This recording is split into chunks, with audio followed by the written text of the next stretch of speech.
नमस्कार दोस्तों, आपका स्वागत है आपके अपने YouTube चैनल मैथ्स मित्र जयपाल सिंह राठौड़ पे। हम पढ़ रहे हैं एसएससी जीडी के लिए मैराथन, जिसमें आज हम प्रतिशत का तीसरा और अंतिम भाग पढ़ने जा रहे हैं। आज का जो पहला सवाल है वो इस तरीके से है। एक विद्यार्थी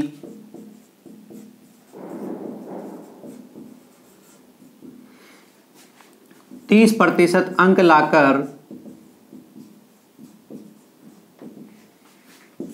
20 अंकों से फेल हो गया।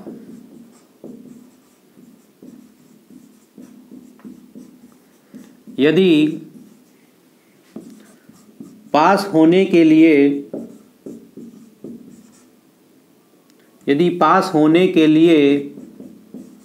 40% अंक अनिवार्य हो तो कुल अंक या पूर्णांक बताइए। ये सवाल है। एक विद्यार्थी 30% अंक लाया है और वो 20 अंकों से फेल हो गया है, जबकि पास होने के लिए 40% अंक अनिवार्य थे और हमें पता करना है कि पूर्णांक कितने हैं या कुल अंक कितने हैं। देखिए कैसे पता करेंगे आप ये सवाल आप ऐसे पता करेंगे। वह 30% अंक लाया है और वो फेल हो गया है। पास होता तो उसे 40% अंकों की आवश्यकता और पड़ती। ऐसे सवालों में हमेशा दो भाषा होती है, एक प्रतिशत की भाषा और एक अंकों की भाषा। पहले आप प्रतिशत की भाषा देखिए। प्रतिशत की भाषा में पास होने के लिए 10% अंकों की आवश्यकता है, उसे 10% अंक और लाने हैं। और अंकों की भाषा में देखा जाए तो उसे 20 अंक और लाने हैं। बात समझ में आ गई होगी। वापस सुनिएगा बात को। पास होने के लिए उसे 40% अंक चाहिए, वो लाया है 30% अंक, मतलब उसे 10% अंकों की और आवश्यकता है। और वो 20 अंकों से फेल हो गया है। कहने का मतलब है उसे अगर अंकों के भाषा में देखा जाए तो 20 अंक और लाने हैं। तो ये जो 20 अंक उसे और लाने हैं ये कितने प्रतिशत के बराबर होंगे? ये जो 20 अंक उसे और लाने हैं ये 10% के बराबर होंगे। तो यहाँ से देखिए, अगर 10% 20 अंक है तो 100% कितने होंगे? इस 10 के पीछे एक जीरो लगाया तो इस 20 के पीछे भी एक जीरो लगा दीजिए। तो 10% अगर 20 अंक है तो 100% क्या होंगे? 200 अंक होंगे। यहाँ एक एक नियम का प्रयोग भी कर सकते थे कि 10% जो है वो 20 के बराबर है तो 1% 20/10 के बराबर होगा और 100% गुणा 100 200 के बराबर होगा। ये एक सवाल है और जीडी की परीक्षा के हिसाब से ऐसा सवाल बन सकता है। बेसिक पर आधारित सवाल है। अब इसमें जब सवाल भारी होता है, थोड़ा सा भारी नहीं होता है, मतलब थोड़ा सा बड़ा होता है, तो कैसे होता है? जब दो जनों के अंदर तुलना करी जाती है। देखिए दो जनों के अंदर तुलना का सवाल कैसे होता है। एक विद्यार्थी 26% अंक लाकर 16 अंकों से फेल हो गया।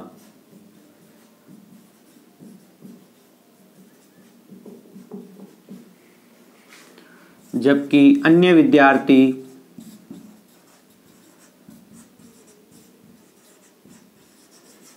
40% अंक लाया तथा इसके अंक न्यूनतम उत्तीर्ण अंकों से 12 ज्यादा है। बहुत ही फेमस सवाल है। तो आपको पूर्णांक बताने हैं, कुल अंक कितने हैं ये आपको बताने हैं। तो देखिए ऐसे सवाल में आपको क्या करना होता है। जब एक बंदा फेल की तरफ है और जब एक बंदा पास की तरफ है तो उसके अंकों का अंतर जोड़ने से आएगा। यह अंतर पर आधारित सवाल होता है, हमेशा इस बात का ध्यान रखिएगा। कैसे? इधर देखिए, अब अगर बोले पास होने के लिए मान लीजिए कहीं पे 50 अंक चाहिए थे, एक जना 5 अंकों से फेल हुआ तो उसके कितने अंक आए? 45। और एक के पास होने से 15 अंक अधिक है, इसके पास होने से 15 अंक अधिक है, तो मतलब कितने अंक है? 65। और ये 5 अंकों से फेल हुआ तो इसके पास कितने अंक है? 45। इसके अंकों का अंतर कितना होगा? इसके अंकों का अंतर देखिए 20 अंकों का होगा। तो हमेशा यही ध्यान रखना होता है, जब एक बंदा फेल की तरफ होता है और एक बंदा पास की तरफ होता है तो अंकों का अंतर जोड़ने से आता है। इस बात का ही ध्यान रखना है। देखिए कैसे बात कर रहे हैं उसको समझिए ध्यान से। वापस बात करते हैं। पहले हम प्रतिशत की बात करें तो ये 26% अंक लाया और फेल हो गया, मतलब ये पास यहाँ पे है, यहाँ पे आते हुए पास होता है कोई और ये पास के इधर है। और ये पास के ऊपर है जो 40% अंक लाया। पहले आप देखिए प्रतिशत की भाषा में अंतर कितना है। प्रतिशत की भाषा में अंतर है 14% का। ये 26% लाया है, ये 40% लाया है, तो प्रतिशत की भाषा में अंतर कितना है? 14% का है। अंकों की भाषा में अंतर कितना है वो देखिए। ये 16 अंकों से फेल हुआ है, मतलब ये 16 अंक इधर है, यहाँ से ये 16 अंक इधर है, और इसके पास 12 अंक ज़्यादा है, मतलब ये 12 अंक ज़्यादा है। तो मैंने क्या बताया था, एक बंदा फेल वाली तरफ है और एक बंदा पास वाली तरफ है, तो दोनों के अंकों का अंतर कैसे आएगा? इन दोनों को जोड़ने से आएगा। तो इन दोनों के बीच का अंकों का अंतर कितना है? 28 अंक का है। तो आपने देखा प्रतिशत में जो अंतर था, प्रतिशत में अंतर कितना था? 14% का था। अंकों में अंतर कितने का था? 28 का था। तो ये जो 14% है ये 28 के बराबर है। तो 1% जो होगा 28/14 के बराबर होगा। और कुल अंक जो पूर्णांक होते हैं उनको हम हमेशा 100% बोलते हैं। पूर्णांकों को क्या बोलते हैं? 100%। तो 100% से कितने अंक होंगे? 100% से गुणा 100 अर्थात 200 अंक होंगे। इस बात का ध्यान रखना है, बहुत ही फेमस सवाल है ये। एक बंदा फेल की तरफ हो और एक बंदा पास की तरफ हो तो अंकों का अंतर तो जोड़ने से आएगा और प्रतिशत का अंतर सीधा सीधा दिख जाएगा। ये 26% और ये 40%, तो इनके बीच का अंतर कितना हो गया? 14%। इस बात का ध्यान रखते हुए आप इस सवाल को आगे बढ़ा सकते हैं। अब देखिए ध्यान से, एक ऐसा ही सवाल और लिखता हूं और क्या ध्यान रखना उस सवाल में वो देखिए।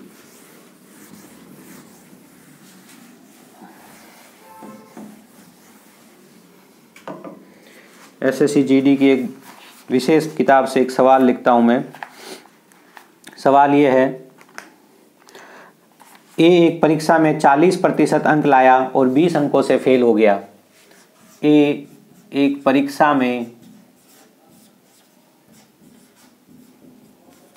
40% अंक लाया तथा 20 अंकों से फेल हो गया। बी उसी परीक्षा में 35% अंक लाया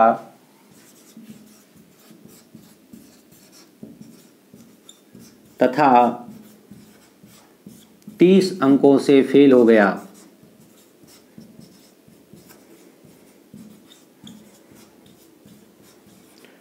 बात को समझिए, इस बार दोनों फेल में हैं तो अंकों का अंतर जो है वो घटाने से ही आएगा। ठीक है, देखिए पहले प्रतिशत की भाषा में देखिए, एक जने के 40% अंक है और एक जने के 35% अंक है। मतलब प्रतिशत में मैंने कहा ये हमेशा अंतर वाला सवाल होता है। प्रतिशत में अंतर 5% का है। अब हम अंकों का अंतर देखेंगे। प्रतिशत का अंतर आपको सीधा सा दिख जाता है, फिर आपको अंकों का अंतर देखना होता है। अंकों का अंतर देखने का तरीका ये होता है, एक अगर फेल हो रहा है और दूसरा अगर पास की तरफ है तो अंकों का अंतर जोड़ने से आता है। दोनों फेल में हो तो अंकों का अंतर घटाने से आएगा, और दोनों पास में हो, दोनों पास में ही हो तो अंकों का अंतर घटाने से आएगा। ये अंतर पर आप बहुत बार काम कर चुके हैं। समय और दूरी के अंदर भी जब ऐसा होता है, एक बंदा निर्धारित समय से लेट पहुंचता है और एक निर्धारित समय से जल्दी पहुंचता है, तो उनके समय का जो अंतराल निकालते हैं वो जोड़कर निकालते हैं। वही कहानी यहाँ पर है। अब यहाँ देखिए दोनों फेल हुए हैं। अगर हम बात करें कि ये फेल वाला आंकड़ा है, यहाँ अगर फेल है और दोनों फेल हुए हैं, एक 30 अंकों से फेल हुआ है और एक 20 अंकों से फेल हुआ है, तो इनके अंकों का जो अंतर आएगा घटाने से आएगा, जो 10 अंक के बराबर होगा। इस बात का आपको ध्यान रखना है। तो यहाँ जो 5% बता रहा है वो अंकों का अंतर किसके बराबर है? 10 के बराबर है। तो देखिए 5% किसके बराबर है? 10 के बराबर है।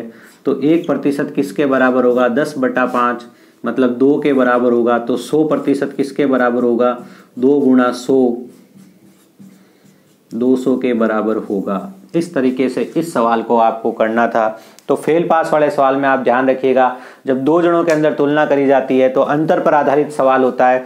प्रतिशत का अंतर आप सीधा सीधा निकाल लेते हैं। अंकों का अंतर फेल और पास में है तो जोड़ने से, दोनों फेल में है तो घटाने से, और दोनों पास में है तो घटाने से निकालते हैं, जैसा कि हमने इस सवाल में किया है। तो ये फेल और पास वाले सवाल थे। अब हम बात करते हैं अगले सवाल की।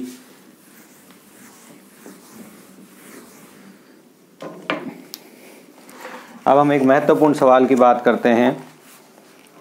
मीरा के खर्च और बचत का अनुपात 3:2 है। मीरा के खर्च एवं बचत का अनुपात 3:2 है। उसके बाद आपको बताया है यदि उसकी आय 10% बढ़ जाए तथा खर्च 12% बढ़ जाए तो यहाँ पर दो सवाल पूछे जा सकते हैं। तो अब बचत का प्रतिशत बताओ। देखिए दो सवाल क्या पूछे जा सकते हैं। तो अब कितने प्रतिशत बचत करती है, या आपसे दूसरा सवाल पूछ ले तो ये नहीं पूछ कर ये पूछ ले, दोनों नहीं पूछेगा, या तो ये पूछेगा या ये पूछेगा। तो बचत में कितने प्रतिशत की वृद्धि हो गई, ये दो सवाल यहाँ से पूछ सकता है। सवाल समझ लीजिए। मीरा के खर्च एवं बचत का अनुपात आपको दिया हुआ है। यदि कहा है आय 10% बढ़ जाए तथा खर्च 12% बढ़ जाए तो अब कितने प्रतिशत बचत करती है, पहला सवाल ये है। और अगर ये नहीं पूछे तो ये पूछ सकता है बचत में कितने प्रतिशत की वृद्धि हो गई है। देखिए हम कैसे करते हैं इस सवाल को हल। हम बहुत ही सरल तरीके से आगे बढ़ते हैं। ये हमने माना खर्च, ये हमने लिखा बचत, और यहाँ हम लिख देते हैं आय। अगर खर्च 3 है और बचत 2 है, क्योंकि खर्च और बचत का अनुपात दिया हुआ है, तो आय 5 होगी। ये कॉमन सेंस, ये बल्ब आपके लग जाना चाहिए, क्योंकि खर्च और बचत को जोड़ने से ही तो आय आएगा। एक जने ने 80 रुपये तो खर्चे हैं, ठीक है ना, 40 रुपये बचाए हैं, इसका मतलब 120 रुपये तो थे उसकी इनकम। तो ऐसा आपको ध्यान रखना है। ये आपने लिखा है, इसको देखकर अब आपको खर्च को आय को 10% बढ़ाना है और खर्च को 12% बढ़ाना है। इस कंडीशन में हम क्या करेंगे, यहाँ 0 लगाएंगे ताकि आसानी से बढ़ जाए।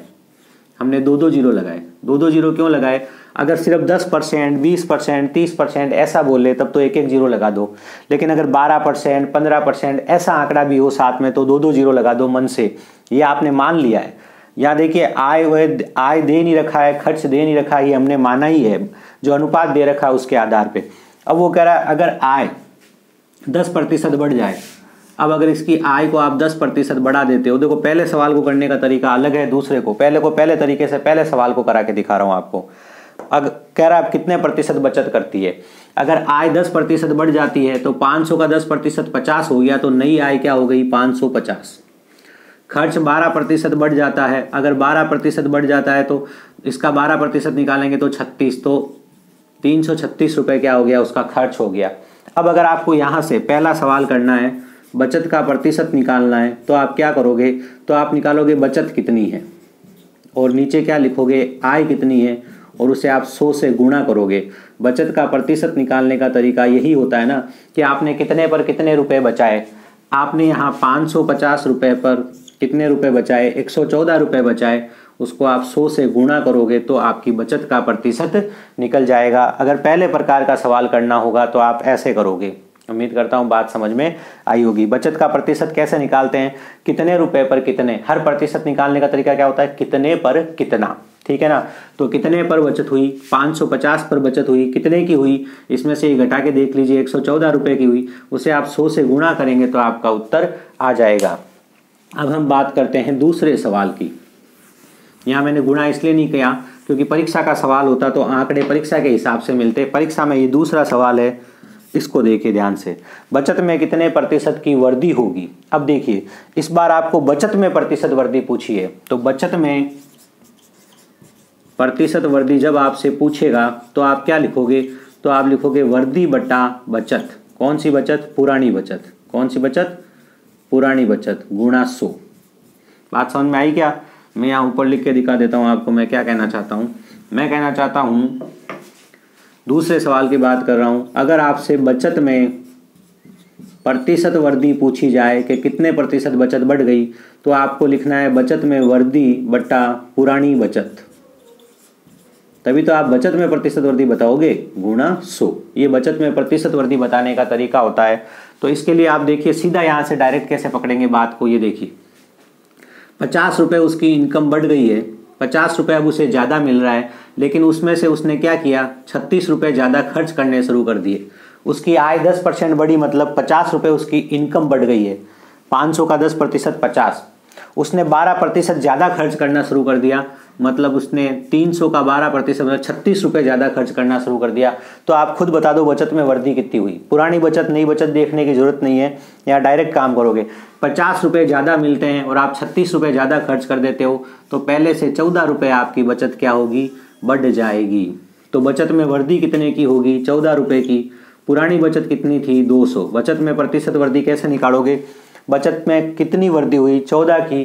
पुरानी बचत कितनी है, 200, उसे आप 100 से गुणा कर दोगे तो 60% आ जाएगा। ये आपके बचत में प्रतिशत वृद्धि है। उम्मीद करता हूँ आपको बात समझ में आई होगी। बहुत ही इंपॉर्टेंट सवाल है, बेसिक परीक्षाओं में पूछा जा सकता है, ध्यान रखिएगा।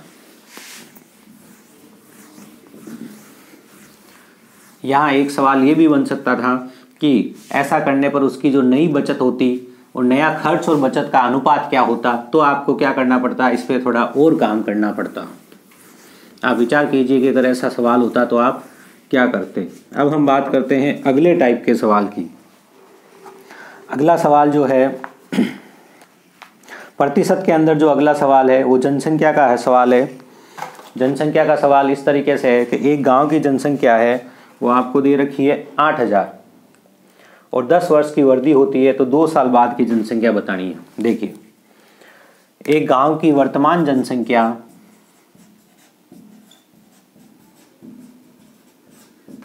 8000 है और जनसंख्या में प्रति वर्ष 10% की वृद्धि होती है, तो 2 वर्ष बाद की जनसंख्या बताओ। ये आपका सवाल है। इस सवाल को करने का 2 तरीके हैं। एक तो आप ऐसे कर सकते हो, देखिए हमेशा यहाँ आप लिखिए प्रारंभिक जनसंख्या गुणा वृद्धि है, तो 100 प्लस वृद्धि, जितनी भी वृद्धि दे रखी है आपको, बटा 100 गुणा 100 प्लस वृद्धि बटा 100। 2 साल है तो 2 बार लिखोगे, 3 साल होगा तो 3 बार लिखोगे। और ऐसा करने से क्या होगा, अंतिम जनसंख्या आप ज्ञात कर लोगे। बात को ध्यान से समझिएगा। मैं ऐसा 2 सवाल एक साथ करा के दिखा रहा हूँ आपको कि आपको क्या करना चाहिए। अगर बेसिक तरीके से आगे बढ़ते हो तो ये तरीका है और इस तरीके से आप उत्तर निकाल सकते हो, क्योंकि एसएससी जीडी जैसी परीक्षा में ज़्यादा गणना नहीं होती, गणना कम होती है, इसलिए आप ऐसा सवाल इस तरीके से कर सकते हो। अब देखिए इस सवाल को सोचिए, वर्तमान जनसंख्या दे रखी है आपसे और 2 वर्ष बाद की पूछिए। इसमें हमेशा सवाल अपने आप चेंज हो जाता है। मैं एक सवाल और लिख रहा हूं जो इसके बाद सॉल्व करेंगे। अगर मैं कहता हूं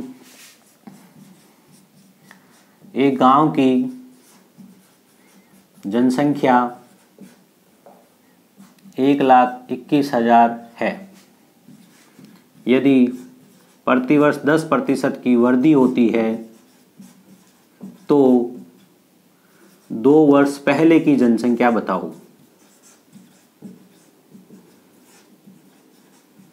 ये आपको वर्तमान जनसंख्या दे रखी है। देखिए सोचना क्या होता है उसको ध्यान से समझिए। अगर आप ये 2 सवाल समझ लोगे तो एसएससी जीडी में अगर जनसंख्या का कोई भी सवाल आएगा तो आप इस तरीके से सीधा सीधा हल कर सकते हो। बस आपको ये ध्यान रखना है कि आपको ये ज्ञात करना है या ये ज्ञात करना है। पहले सवाल के अंदर देखिए वर्तमान जनसंख्या 8000 है और इस सवाल में भी वर्तमान जनसंख्या 1,21,000 है, लेकिन इस सवाल में जो वर्तमान जनसंख्या है वो यहाँ लिखी जाएगी और इस सवाल में वर्तमान जनसंख्या यहाँ लिखी जाएगी। ऐसा क्यों है वो देखिए ध्यान से।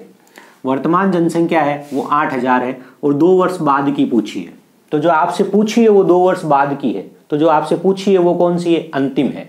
अगर मैं आपसे 2 साल पहले की पूछूं तो जो पूछी वो प्रारंभिक है। बस ये ध्यान रखिए, जो पहले आएगी वो प्रारंभिक, जो बाद में आएगी वो अंतिम। यहाँ देखिए मैं क्या कहना चाह रहा हूँ, वर्तमान जनसंख्या 8000 है, 2 वर्ष बाद की पूछी है, मतलब आपको यहाँ क्या ज्ञात करनी है, यहाँ अंतिम ज्ञात करनी है। इसका मतलब ये किसका काम करेगी, ये प्रारंभिक का काम करेगी। इस सवाल की अगर बात करते हैं तो जनसंख्या 1,21,000 है। देखिए वृद्धि हो तो हमेशा प्लस लिखिएगा, कमी हो तो माइनस लिखिएगा। और कुछ मत सोचिए, वर्दी है तो प्लस, कमी है तो माइनस, 2 बार है तो 2 बार, 3 बार है तो 3 बार, और अलग अलग हो। ऐसा बोले 10%, 20%, 30%, तो यहाँ अगर 10 होगा तो 10 लिखेंगे, 20 होगा तो 20 लिखेंगे। कैसा भी सवाल हो इस एक तरीके से हल हो जाएगा। यहाँ कहा कि 2 वर्ष पहले की जनसंख्या बताओ, तो जो आपसे पूछी है वो 2 साल पहले वाली है, तो 2 साल पहले वाली प्रारंभिक होगी या आज वाली प्रारंभिक होगी, तो 2 साल पहले वाली प्रारंभिक होगी। तो यहाँ आपसे जो पूछी है वो प्रारंभिक है इस सवाल के अंदर।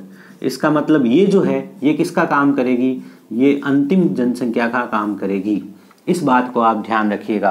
पहला सवाल हल करते हैं। यहाँ ये प्रारंभिक जनसंख्या का काम करती है तो इसे 8000 लिखेंगे।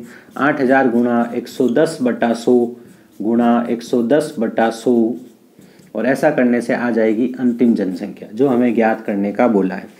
अब सवाल सरल हो गया। 1 2 और 1 2 से 2 0 कट गए, 2 0 से 2 0 यहाँ कट गए। 11 × 11 121। 121 को आप 80 से गुणा करोगे तो उत्तर आ जाएगा 80 गुणा 121 0। 8 एकम 8, 8 दूनी 16, 1 8 एकम 8 और 1 9680 इस गांव की अंतिम जनसंख्या है। ये हमने पहला सवाल हल किया। अब हम इसी के अंदर दूसरा सवाल हल करके देखते हैं। बात ध्यान से सुनिएगा। मैंने कहा वर्तमान जनसंख्या आपको 1,21,000 दे रखी है, लेकिन जो आपसे पूछी है वो 2 साल पहले की है। तो 2 साल पहले की जो पूछी है वो किसका काम करेगी, प्रारंभिक का काम करेगी। तो ये जो लिखी जाएगी ये कहाँ लिखी जाएगी, अंतिम की जगह लिखी जाएगी। तो इस बार देखिए, इस बार प्रारंभिक की जगह जब मैं ये प्रश्न हल कर रहा हूँ तो प्रारंभिक की जगह मुझे पता नहीं है तो मैं P लिख के छोड़ूंगा। बात समझ में आ गई क्या।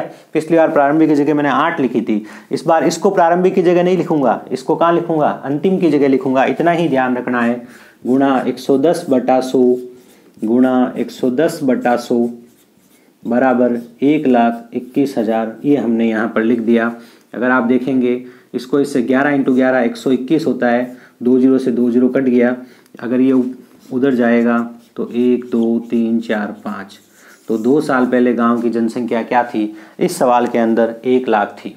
तो इस तरीके से बस आप ये ध्यान रखिएगा, अगर आपसे जो पूछी गई है वो पहले की है तो वो प्रारंभिक होगी, और जो दे रखी है वो अंतिम होगी। और अगर आपसे जो पूछी गई है वो बाद की पूछी गई है तो जो दे रखी है वो प्रारंभिक होगी, और जो पूछी गई है वो अंतिम होगी। उसको सही जगह लिखिएगा। जो अगर प्रारंभिक दे रखी है तो प्रारंभिक की जगह लिखिए, अंतिम दे रखी है तो अंतिम की जगह लिखिए। ऐसा नहीं है कि वर्तमान वाली प्रारंभिक होगी, अगर पहले वाली पूछी है तो वर्तमान वाली अंतिम होगी, और बाद वाली पूछी है तो वर्तमान वाली प्रारंभिक होगी। इस बात को ध्यान रखें, और इस तरीके से आप हमेशा जनसंख्या का सवाल सही करेंगे। पहली बात। दूसरी बात, अगर कमी लिखा हो तो घटाइए, और वर्दी लिखा है तो जोड़िए। 2 साल है तो 2 बार कीजिए, 3 साल है तो 3 बार कीजिए, 1 साल है तो सिर्फ 1 बार कीजिए। ये जनसंख्या वाले सवालों को जीडी में सही करने का रामबाण इलाज है, इसका आप ध्यान रखिएगा।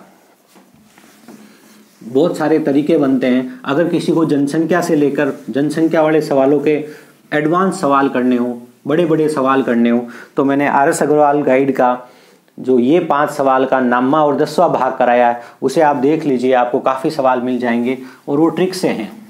ये भी एक ट्रिक ही है, लेकिन इसे आप बेसिक ट्रिक कह सकते हो, बेसिक बात कह सकते हो।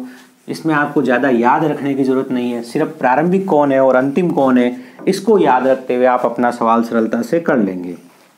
ये थे जनसंख्या वाले सवाल। अब आपके सामने एक सवाल ये है, एक कक्षा में 3 सेक्शन है जिसमें 40, 50 और 60 स्टूडेंट है।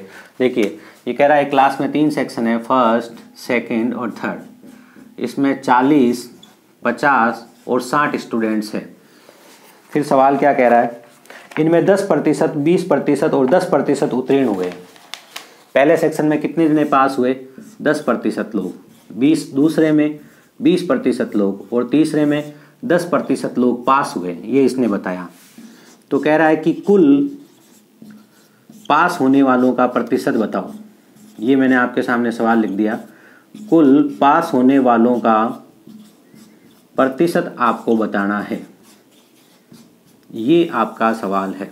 तो देखिए ऐसा सवाल कैसे करेंगे, यहाँ से कितने पास हुए, 40 का 10% मतलब 4, 50 का 20% मतलब 5 दूनी 10 प्रतिशत निकालना आता है ना अपने को। 40 का 10% कैसे निकालते हैं, 40 का 10%, 2 तरीके हैं। एक तो 40 का मतलब गुणा 10%, प्रतिशत हटेगा तो बट्टा में 100 लगेगा, तो कितना आएगा 4, प्रतिशत हटेगा तो बट्टा में 100 लगेगा, ऐसे निकाल सकते हो। दूसरा आप ऐसे निकाल सकते हो, जैसे इसका निकाल के देखते हैं, 50 का 20%। जब भी आपको प्रतिशत निकालना हो सीधे सीधे 2 0 काट दो आप, क्योंकि बट्टा में 100 लगने वाला है, और सीधा सीधा गुणा कर दो तो उत्तर निकल जाएगा। ये तो 50 का 20% 10 और 60 का 10% कितना हो गया 6। अब आपको बताना है कि कुल कितने प्रतिशत पास हुए। तो आपको पास होने वालों का प्रतिशत निकालना है, तो आप बोलोगे कितने पर कितना। प्रतिशत निकालने का तरीका क्या होता है, कितने पर कितना। तो कितने पर कितना पास हुए वो देखो, कितने पर टोटल स्टूडेंट कितने हैं ये देख लीजिए, कुल विद्यार्थी कितने हैं 150। 150 पर पास कितना हुआ है, 150 पर पास हुए 20, 10 4 14 और 6 20। इसको आप 100 से गुणा कीजिए तो आपके प्रतिशत निकल जाएगा 2 और 3 मतलब 40/3। 40/3 को आप हल करोगे तो 13 या 39 और 41, 13 सही 1/3% विद्यार्थी कुल मिलाकर पास हुए हैं। बहुत ही अच्छा सवाल है, बेसिक परीक्षा में आ सकने वाला सवाल है। अगला इम्पोर्टेंट सवाल जो प्रतिशत का एक महत्वपूर्ण सवाल बनता है वो देखिए ध्यान से।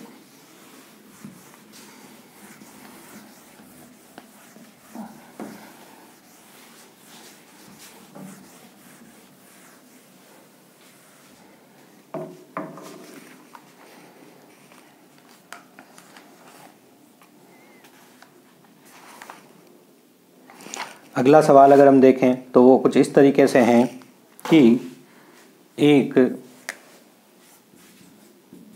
वर्ग की प्रत्येक भुजा को 20% बढ़ा दिया तो क्षेत्रफल पर क्या प्रभाव पड़ेगा। ये आपका सवाल है। एक वर्ग की प्रत्येक भुजा को 20% बढ़ा दिया तो क्षेत्रफल पर क्या प्रभाव पड़ेगा।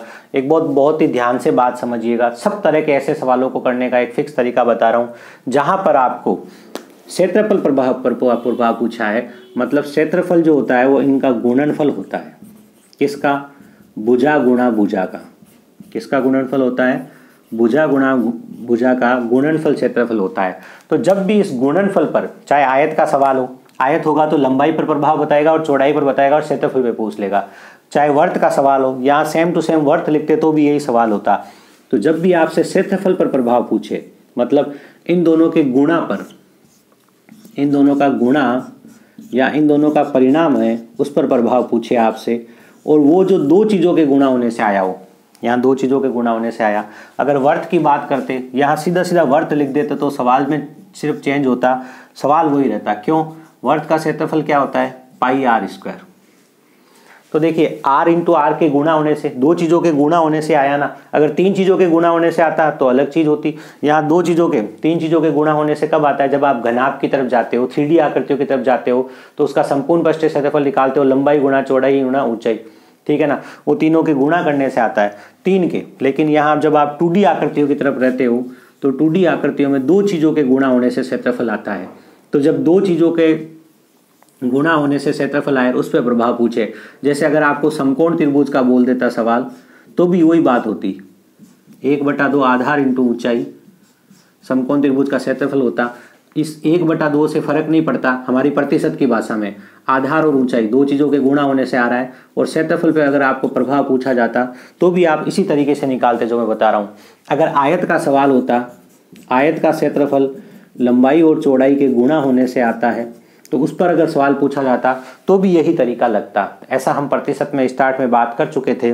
तो तरीका क्या है क्षेत्रफल पर प्रभाव बताने का, वो है a + b, a गुणा b बटा 100। ये तरीका है। a और b का ध्यान रखिएगा।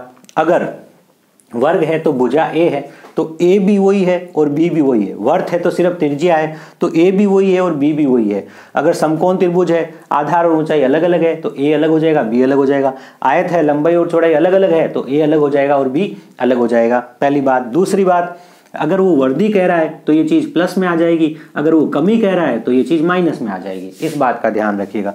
यहाँ वर्दी कह रहा है तो प्लस में आएगी। अब वर्ग में तो दोनों भुजाएं एक ही होती है, भुजा इंटू भुजा, तो a की जगह भी वही और b की जगह भी वही।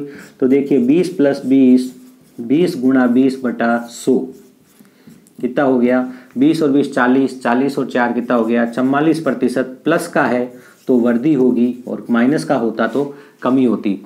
अगर इसी सवाल को वो ऐसे कर देता और उसमें लिख देता, देखिए सेम टू सेम सवाल लिखा होता, मैं लिख दूं, मान लो वर्थ की जगह मैंने लिख दिया त्रिज्या, वर्ग की जगह वर्थ लिख दिया। एक वर्त की त्रिज्या को 5% घटा दिया तो क्षेत्रफल पर क्या प्रभाव पड़ेगा, ये आपसे मैं पूछ लूं। देखिए वर्त की त्रिज्या को 5% घटा दिया, क्षेत्रफल कैसे आता है? पाई आर स्क्वायर से आता है। पाई तो एक नियत अंक है, उससे फर्क पड़ेगा नहीं। आर इंटू आर, दो चीज़ों के गुणा होने से अगर क्षेत्रफल आ रहा है तो आप इस तरीके से बताओगे a प्लस बी प्लस ए गुणा बी बटा 100। इस बार कमी है तो a की जगह भी -5 और b की जगह भी -5 प्लस -5 का -5 से गुणा और बटा में लिखा आपने 100। माइनस माइनस प्लस हो जाएगा, 5 25 बटा में 100 है, 25/100 हो जाएगा 0.25। -5 माइनस का 10, माइनस के 10 में से मतलब 10 रुपये में से आप 25 रुपये घटाओगे तो क्या आएगा?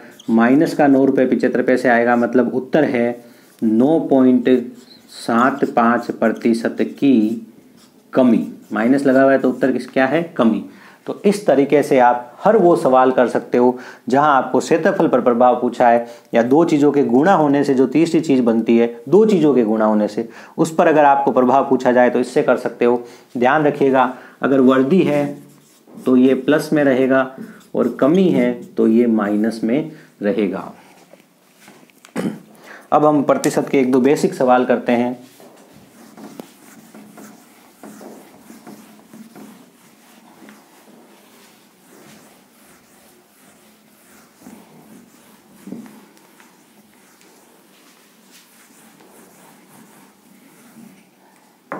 मैंने यहाँ लिखा 24 8 का कितने प्रतिशत है, ये आपका सवाल है। तो इसका उत्तर होगा 300%।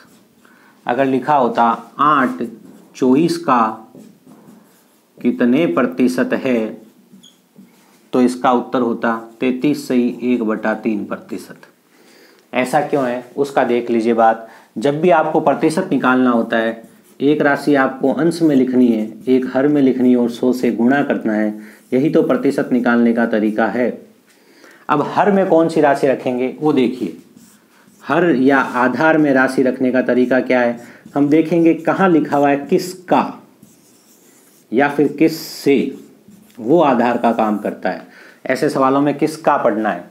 24 8 का कितने प्रतिशत है, किसका? 8 का। क्या लिख रहा है? 24 8 का कितने प्रतिशत है, किसका? 8 का। और यहाँ लिख रहा है 8 24 का कितने प्रतिशत है, किसका? 24 का। तो ये ध्यान रखिएगा, इससे आपको आधार मिला। यहाँ लिखा हुआ है 8 का, यहाँ लिखा हुआ है 8 का, इसका मतलब 8 कौन है? 8 आधार है। तो आपने लिखा 24/8 गुणा 100, 8 या 24 300%। यहाँ लिखा हुआ है 24 का, किसका? 24 का। तो 8/24, 24 आधार में चला जाएगा, गुणा 100, 33 सही 1/3% आपका यहाँ उत्तर है। ऐसे सवालों में आपको एक बात और ध्यान रखनी पड़ती है, उसको ध्यान रखने के बाद आपको कोई समस्या नहीं है।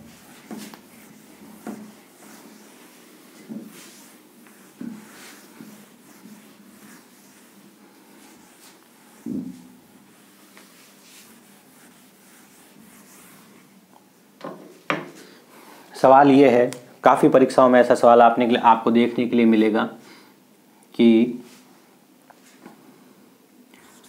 20 मिनट 3 घंटे का कितने प्रतिशत है। मान लीजिए मैंने ऐसा ये लिख दिया आपके सामने, ठीक है। 20 मिनट 3 घंटे का कितने प्रतिशत है। तो इस प्रश्न को हल करने से पहले आप एक बात ध्यान रखिएगा, ये मिनट में है और ये घंटे में है, तो आप सीधा सीधा काम नहीं कर सकते, दोनों की इकाई समान होना जरूरी है। तो यहाँ आप लिखोगे 20 मिनट 3 घंटे को मिनट में बदलिए, 1 घंटे में 60 मिनट, फिर 60 मिनट, फिर 60 मिनट, मतलब 180 मिनट का। 3 घंटे में कितने मिनट होते हैं? 180 मिनट। तो 20 मिनट 180 मिनट का कितने प्रतिशत है, ये हमारा सवाल है। यह हमने 20 लिखा और यह हमने 180 लिखा गुणा 100। इसे हम काटेंगे तो 1/9, 1/9 गुणा 100 मैंने अभी सिखाया था पहले ही भाग में, 11 सही 1/9% होता है। तो एक सरल सा सवाल है, इकाई का ध्यान रखना होता है। अब एक सवाल मैं और लिखता हूँ यहाँ पे, ध्यान से देखिए जरा।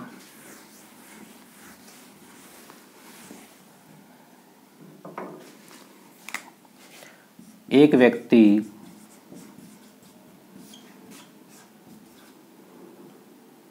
70 लीटर मिला देते हैं, 70 लीटर दूध में 5 लीटर दूध मिलाकर इसे क्रय मूल्य पर बेचता है।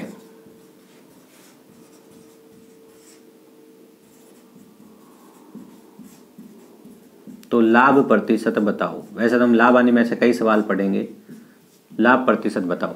तो यहाँ पर ये देखना है क्रय मूल्य पर ही बेचता है, तो रेट का कोई काम नहीं है। सीधा सीधा जो यहाँ पर लाभ आपको दिखेगा वो 5 लीटर का दिखेगा। कितने के ऊपर? 70 के ऊपर, क्योंकि 70 के अंदर उसने क्या किया है, 5 लीटर पानी मिला दिया है। और प्रतिशत निकालने के लिए आप इसे 100 से गुणा कर दोगे। ये भी एक प्रतिशत का बेसिक सवाल ही है।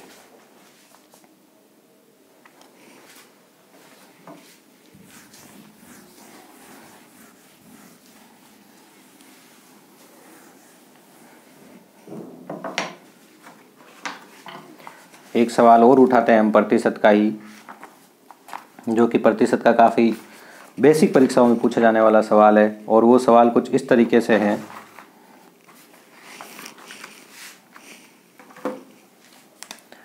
$1206 का 1/3 134 का कितने प्रतिशत है। देखिए 1206 का 1/3 134 का कितने प्रतिशत है। तो पहले तो 1206 का 1/3 आपको निकाल के लिखना पड़ेगा। तो 1206 का 1/3 मतलब 1206 को आप 1/3 से गुणा कीजिए, 3 चौक 12, 402 आया। तो इसकी जगह क्या लिखोगे आप, 402। आगे सेम टू सेम लिखा, 134 का समझाने के लिए लिखा मैंने, आपको लिखने की जरूरत नहीं होगी, कितने प्रतिशत है। अब आप पढ़िए वही जो मैंने सिखाया, किसका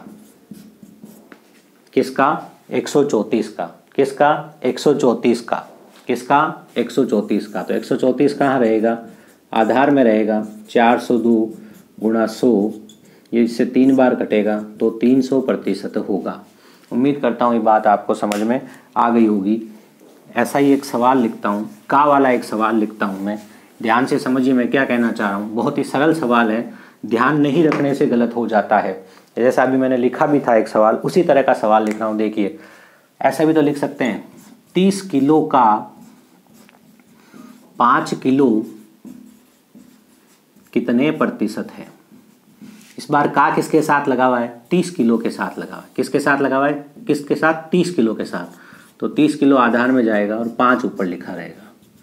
5 एकम 5, 5 छंग 30, 1/6 जो होता है वो 16 सही 2/3% के बराबर है। और जिसको नहीं पता है, ऊपर 100 है और नीचे 6 है, हल करके देख लें। आप काटोगे तो आएगा 50/3, 16 सही 2/3% आपका उत्तर आ चुका होगा। तो इस भाषा को समझिएगा, किस का को ध्यान से पढ़िएगा, जिससे आपको पता चले कि कौन आधार है। अब देखिए, अब एक और प्रतिशत का सवाल, मैंने एक सवाल लिखा। देखिए मैंने यहाँ लिखा 3 और यहाँ लिखा प्रतिशत। इसकी जगह प्रश्नवाचक की जगह क्या आएगा। मैंने यहाँ 3 लिखा है और यहाँ लिख दिया, प्रश्नवाचक लगा के लिख दिया है प्रतिशत। और मैंने पूछा प्रतिशत, इसकी जगह, इस प्रश्नवाचक की जगह क्या आएगा। ये एक सवाल है और ऐसा एक बेसिक परीक्षा में आया हुआ है ऐसा सवाल। तो आप यहाँ परसेंटेज की जगह क्या लिखोगे, 300। उसके पीछे कारण क्या है वो देखिए। प्रतिशत में बदलना हो, किसी भी राशि को प्रतिशत में बदलना हो तो 100 से गुणा करते हैं, इस बात का ध्यान रखें। प्रतिशत में बदलना हो तो क्या करते हैं, 100 से गुणा करते हैं। अब कह रहा है इसको प्रतिशत में बदलो, तो इसको क्या करूँगा, 100 से गुणा करूँगा तो कितना हो जाएगा, 300% हो जाएगा। तो इसकी जगह कितना आएगा, इसकी जगह 300 आएगा। बहुत ही बेसिक बात है, लेकिन ध्यान रखना कई बार स्टूडेंट कंफ्यूज हो जाते हैं और बेसिक परीक्षाओं में ऐसी बातें पूछ ली जाती है। अब देखिए, अब अगर आपको ये बात पता चल गई है और लिखा है 4/3 कितने प्रतिशत है, तो 4/3 को प्रतिशत में बदलना है तो क्या करूँगा, इसे मैं 100 से गुणा कर दूंगा तो आ जाएगा 133 से ही 1/3% है। ये आपका उत्तर आएगा। उम्मीद करता हूँ ये बात आपको समझ में आई होगी। अब देखिए, ये जैसे आपने एक जानकारी सीखी, वैसे के वैसे एक और जानकारी है जिस पर आधारित सवाल रहता है। कई बार ऐसा लिखा होता है 1/4, ठीक है ना। एक सवाल ये है 20% को भिन्न में बदलो। जब आपको प्रतिशत को भिन्न में बदलना हो, यहाँ तो आपको प्रतिशत में बदलना था, क्या करना था, यहाँ तो प्रतिशत में बदलना था और यहाँ आपको प्रतिशत को भी बदलना है। आप तो बस इतना सा ध्यान रखिएगा, प्रतिशत में बदलना है तो 100 से गुणा करना है और अगर ये प्रतिशत का निशान आपको दिख जाए अंदर लगा हुआ तो बट्टा में 100 लिख देना है। प्रतिशत का निशान आपको जहाँ पे भी लिखा हुआ दिख जाए आपको बट्टा में 100 लिखना है। तो इसको आप क्या लिखोगे, 20/100, तो भिन्न में बदलेंगे तो क्या आ जाएगा, 1/5 आ जाएगा। उम्मीद करता हूँ आपको बात समझ में आई होगी। अब देखिए, ऐसा ही एक सवाल लिख रहा हूँ और कई बार स्टूडेंट कंफ्यूज हो जाते हैं, कैसे होते हैं वो देखिए ध्यान से। मैं एक सवाल लिख रहा हूँ, 1/2% को भिन्न में बदलो। अगर मैं कहता 1/2 को प्रतिशत में बदलो तो अलग सवाल होता, 1/2 को प्रतिशत में बदलो। अगर सवाल ये होता तो आप 1/2 को 100 से गुणा करते, क्योंकि प्रतिशत में बदलने के लिए 100 से गुणा करते हैं तो 50% आता। लेकिन लिखा हुआ है 1/2% को भिन्न में बदलो। तो देखो 1/2 लिखा हुआ है और प्रतिशत लिखा है तो प्रतिशत की जगह क्या लगेगा, बट्टा में 100 लगेगा। तो बट्टा 100 कहाँ जाएगा, बट्टा 100 बट्टा वाले के पास जाएगा। तो बट्टा 100 यहाँ के कितना हो गया, 200। इसको आपको हल करके उत्तर निकालना पड़ेगा, ठीक है। ये भिन्न में आ गया 1/2। अब ये भिन्न में आ गया, अगर ये आता दशमलव भिन्न में बदलो, पॉइंटों में बदलो। अगर भिन्न में आने तक तो यही हो गया। दशमलव भिन्न में बदलने के लिए कहता दशमलव भिन्न में बदलो, तो हम क्या करते हैं, तो इसे हमें पॉइंटों में बदलना पड़ेगा। इसे पॉइंटों में बदलना सीख लीजिए, बहुत ही सरल है। आपको 2 में 1 का भाग देना आसानी से नहीं जाएगा। आप यहाँ 0 लगा दीजिए और यहाँ पे भी 0 लगा दीजिए, ठीक है। 1/200 आया, इसको आपने लिखा, प्रतिशत हटा तो बट्टा में 100 लगा तो 1/200 हो गया। मैंने क्या किया, मुझे इस 2 से इसको काटना था, इसलिए ऊपर एक 0 लगा दिया और नीचे भी एक 0 लगा दिया। अब मैं सिर्फ 2 को काट दूंगा, बाकी 0 ऐसे ही छोड़ दूंगा। 2 को इससे काटूंगा तो कितनी बार कट जाएगा, 5 बार। 2 एकम 2 और 2 पंजे 10 और नीचे यहाँ कितने 0 दिख रहे, 3 0। अब नीचे 3 0 है तो पीछे से 3 के बाद पॉइंट लग जाएगा, तो पीछे से 3 के बाद पॉइंट लगाना है, तो 0.005 आपका उत्तर हो जाएगा। उम्मीद करता हूँ ये बात आपको समझ में आई होगी। ऐसा एक और उदाहरण लेके दिखाता हूँ मैं आपको, जैसे कि लिखा हुआ आ जाए 1/4% को दशमलव भिन्न में बदलो।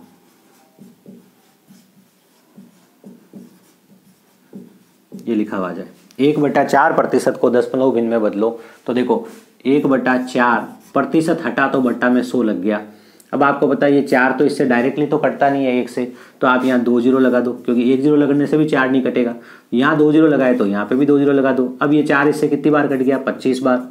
तो ऊपर तो 4 25 बार कट गया, नीचे 4 0 रह गए। और जब 4 0 हटेंगे तो ऊपर पीछे से 4 के बाद पॉइंट लगेगा, पीछे से 4 के बाद पॉइंट लगेगा, तो 0.0025 आपका उत्तर यहाँ से आएगा। अब देखिए एक और सवाल लिखता हूँ मैं, उसको ध्यान से समझिएगा। मैंने कहा 1/40 को दशमलव में बदलो। पहले तो मैं आपको ये बता दूं, इस बार मैंने यहाँ परसेंटेज नहीं लिखा है, इसलिए आप बट्टा में 100 नहीं लगाओगे। अगर मैं यहाँ परसेंटेज लिखता 1/40% को दशमलव में बदलो तो आप बट्टा में 100 लगाते, लेकिन मैंने यहाँ परसेंटेज नहीं लिखा है इसलिए आप बट्टा में 100 नहीं लगाओगे, ठीक है ना। इसे ऐसा ही लिखोगे। अब मुझे बदलना है, 4 से इसे काटूँ तो 10 लिखने पे तो कटेगा नहीं, तो 2 0 लगाने पड़ेंगे, तो यहाँ पे भी 2 0 लगाऊंगा। अब ये इसे कितनी बार कट जाएगा, 25 बार। 25 चौके 100, तो ये तो एक बार कट गया और नीचे 3 0 रह गए। 3 0 है तो पीछे से 3 के बाद पॉइंट लगा दीजिए, ये तो ये छोटी छोटी गणनाएं थी, ये छोटी छोटी गणनाओं का खेल था जिसको आपको ध्यान रखना है। कुछ लोगों के दिमाग में अगर ऐसा आ रहा हो कि मैंने प्रतिशत करा दिया और वो वाले सवाल क्यों नहीं आए कि इतना पानी और मिलाया, इतनी चीनी और मिलाया, तो वो मैं आपको मिश्रण में कराऊंगा और बहुत ही अच्छे से कराऊंगा। ये हमारे डेमो का प्रतिशत चैप्टर था। हमने एसएससी जीडी का जो एक पेड कोर्स शुरू किया है, कल से उसकी 2 से 3 घंटे की क्लासें स्टूडेंट्स को रेगुलर मिलनी शुरू हो जाएगी। जिन स्टूडेंट्स ने उसमें एनरोल नहीं किया है वो एनरोल कर लो। कल से हमारी इस क्लास में हम वापस टेस्ट सीरीज पे आ जाएंगे और कल मैं आपको 1 या 2 टेस्ट सीरीज सॉल्व कराऊंगा। आपका दिन शुभ हो। धन्यवाद।